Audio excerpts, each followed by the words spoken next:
Good afternoon, one and all. And dear Shiva, Anbu, and the team at ICT, it's really a wonderful gathering that you've brought together here. It's equally exciting for us from the industry to be here as much as I'm sure it is for the faculty from the academia. So the problem that a person like me would face coming third, fourth, fifth in the sequence would be that we don't have these algorithms for deduping, and so there's going to be a hell of a lot of repetition. So let me see if I can keep truncating these points as I go along, because there is really so much that has been already shared. So rather than take a technology standpoint to this conversation, I thought for a change, in all the bridge conferences where I have been sharing thoughts, it's been purely from the technology perspective, but I thought I'd take a step back and sound a little bit more like Sabita and Stanley, more from the HR side of it. So at IBM, of late, we have been talking a bit on this. We are very much familiar with the blue-collar jobs, the non-technical jobs from agriculture to manufacturing, or you talk about the white-collar jobs, which is all technology. And so Ginny, our CEO and president, came up with this word. She coined this new thing called the new-collar job, which is what the conversation is all about. But I would rather talk about what is actually happening, the future of work from this perspective. Who is actually shaping it? Who is driving it? A lot of concepts have been already alluded to it in the earlier talks. Putting on the hats of a parent. I mean, actually that was one single point which has really grabbed my attention all these days. When I'm dabbling with my teenage son, my conversations have to be truncated to that 140 characters. It cannot be far longer than that. The span of attention is 30 seconds. So it's these kind of people, these millennials, who are entering the workplace. And they expect the workplace to be really fitting into the kind of world from which they come from. And when that is not the case, what happens is anyone's guess. And so when we look at the catalyst of transformation to move from where we are today and into what we should be, I think it's not just about social media, but it's all about the extent and the ubiquitous nature of it. The adoption is so enormous, and across all cultures and ages and interests, if you like. And the ubiquity of the mobile and the connectivity, this is become so very obvious. We've got all kinds of statistics that 84% of people don't even leave their beds without checking their mobile devices, and and that cuts across both work, personal and work life, and the proliferation of devices. So the workplace as we know it today is just not going to be there in the future. It's that's a given, and the majority of the workforce very soon is going to be this Gen D, or the digital, as we would like to refer to it, the millennials. And this is not so much defined by the date of birth or the year of birth. It's what about all of us, or most of us in this gathering here, who were doing pretty well even before the internet was born. And so here we are today, having done this adoption and gotten into the millennial mindset, right? And so I think when we look at this majority of the workforce in a very short period of time, are we creating an environment? Are we creating a workplace which will absolutely keep them and get the best out of them? So what will the future of work look like? What will it be? The essence of all business is ultimately to have a competitive advantage, and that sits on the strong foundation of client experience, irrespective of industry. And this client experience is precisely what the workforce is supposed to be producing, whether it is by collaboration, by integration, by innovation, but all of this has to be done at breakneck speed to keep pace with customers' expectations. And so if the future workplace is not conducive to this, if it does not allow for this in a very natural fashion, it's going to be a very high price that businesses will pay.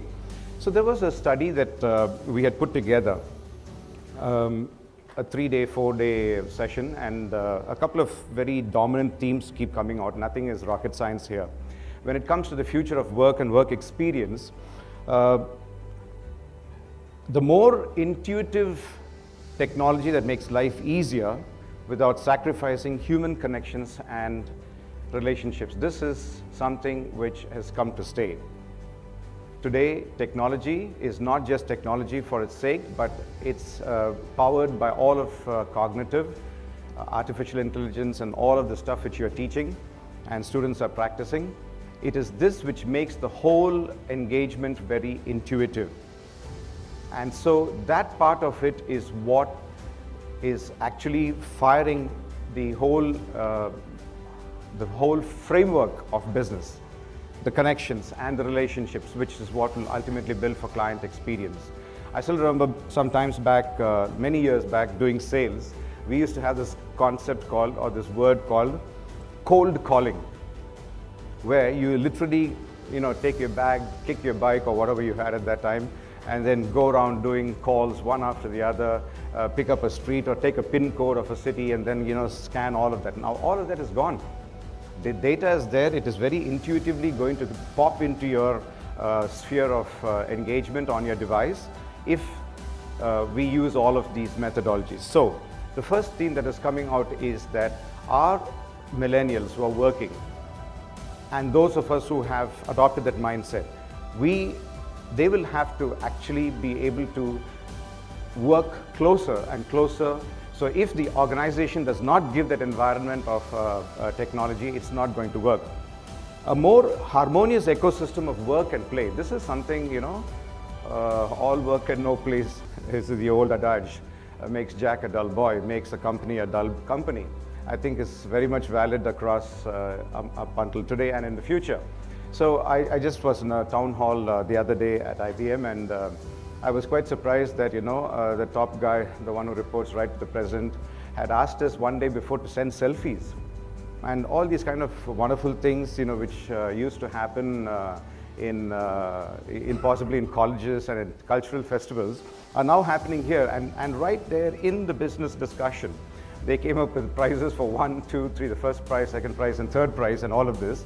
And it was blending it and inviting people to have a lot of fun into the whole thing. So the third theme which emerges in the workplace of the future, the work experience of the future rather, is a greater sense of purpose from work contributions. It's no more that I tell you do this. It's more, what am I doing? How is it contributing? In what manner is it going forward? A deeper sense of trust and value. This, at a certain point in time recently, was sort of downplayed, but today it is coming up to the fore. So these are the broad 4 themes that the study that we did brought about in terms of the future work experience. And a couple of predictions as well. A digital generation is what we are stared with. The search for purpose is very strong, and the connection to collaborate is the basis and the fabric on which all of work is going to be conducted, and it's all about creating the culture. So when we look at the youngsters, the millennials, they are definitely shaping the future of work. This is very true. Do we accept it? Do we see that? Do we acknowledge it? The millennial mindset, the way they connect. Do they need emails any longer? Emails are possibly a thing of the past. That's no longer what keeps them going. That's not the way they prefer to communicate. And technology is not just at work, it's at personal. There's a very thin line. No one carries a personal phone and an official phone, or a personal tab and an official tab. It's all blended into one, and that flexibility of the workplace is very much there.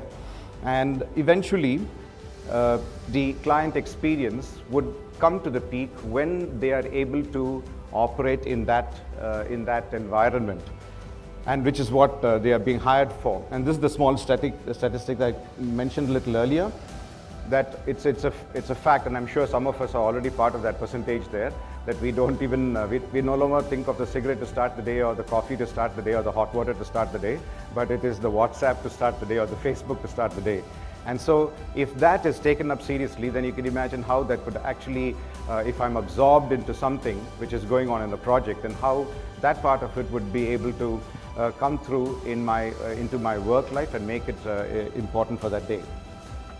The second prediction is the search for purpose. This is not to be underestimated at all. If you again go back to Stanley's talk on comment on being parents, you no longer try to tell your kid that you just do this, or I'm going to buy only a 32 inches TV.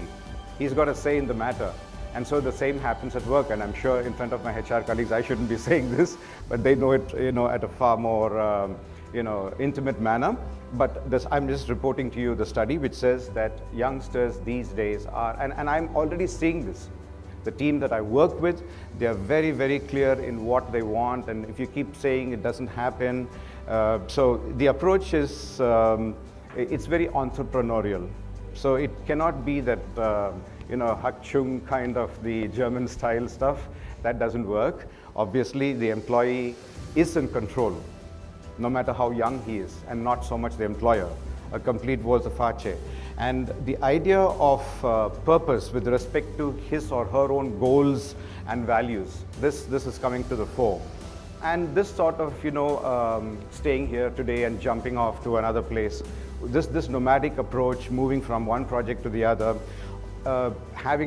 being part of so many communities, actually owning one very passionately, creating our own brand for themselves, all these things were never conceived of.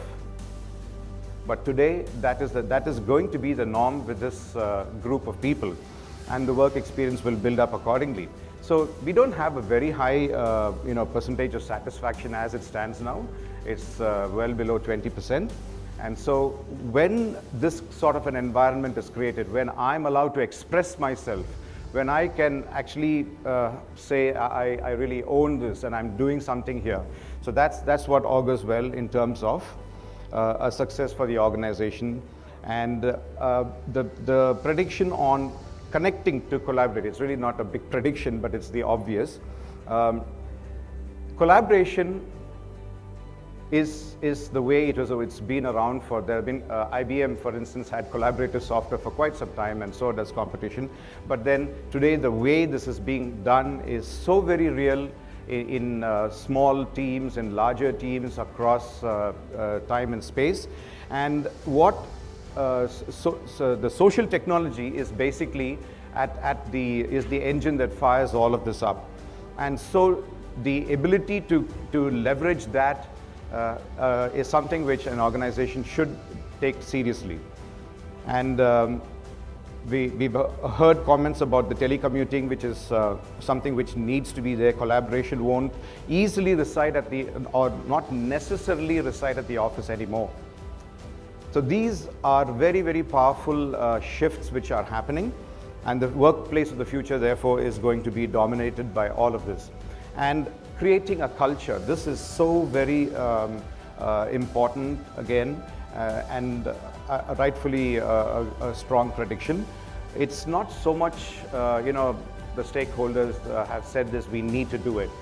Is it right? People are questioning. Employees are beginning to question, is it really right? So am I doing the right thing? If I'm not, and if I'm not happy, I just move on. So it's all about bringing them into that. The cultural fit is becoming a hiring criteria. What is his ability to handle this kind of a call? And when it comes to leadership or the thinking process, it's not anymore about, I'm the boss, this is my role, therefore I'm going to have you report to me. These things are changing, and it's going to be more project-based thinking, which is moving in. And hierarchies, I don't know whether they'll be there around for long, but at least we've started to see the flattening of it. And therefore, another data point, the 70% of millennials say that the commitment to the community would influence the decision to work there. So this is something that we can't push them off from. You can't say that I own the business, I'm paying you the salary. So that kind of work doesn't. So already into a closure, the role of technology is absolutely ubiquitous, and this is an area which is very, sacred to the heart of IBM, and we do a lot of work here, big data, machine learning, deep learning, and the whole 9 yards of cognitive, and we have been invariably making the life of developers, for instance, in the IT space, lots easier, and going beyond the comments of the Java developer into a cognitive algorithm developer, AI developer, algorithm developer, and so on and so forth. And the important aspect here is that technology helps this communication to happen both internally and externally, because if we just keep focusing on the external communication and don't also pay attention to the internal one, if there is no buy-in, if there is no branding internally, that kind of natural representation is not going to happen. And to sum up, millennials, we said, shape the future. Their mindset is something that we've got to understand, how they particularly connect and keep moving, how they communicate and collaborate thereafter. Technology is not just at personal life, they want to bring that into their work life as well, and eventually do what they're supposed to be doing. And therefore, organizations of the future, the workplace of the future, has to have a people-focused culture.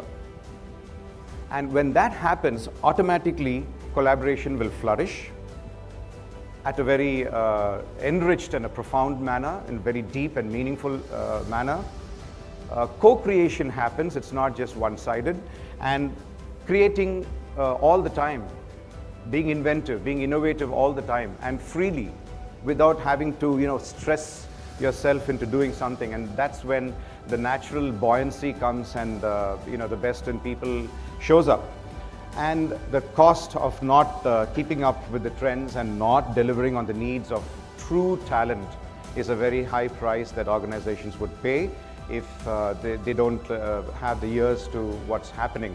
So on this note, I would like to wrap up and say that yes, we do have a whole lot of programs which we are bringing to the colleges, precisely in the area of going and working very close to the heart of on the style of and the manner of youngsters, the millennials. And that's the whole team in IBM and the focus in IBM today of cloud and cognitive.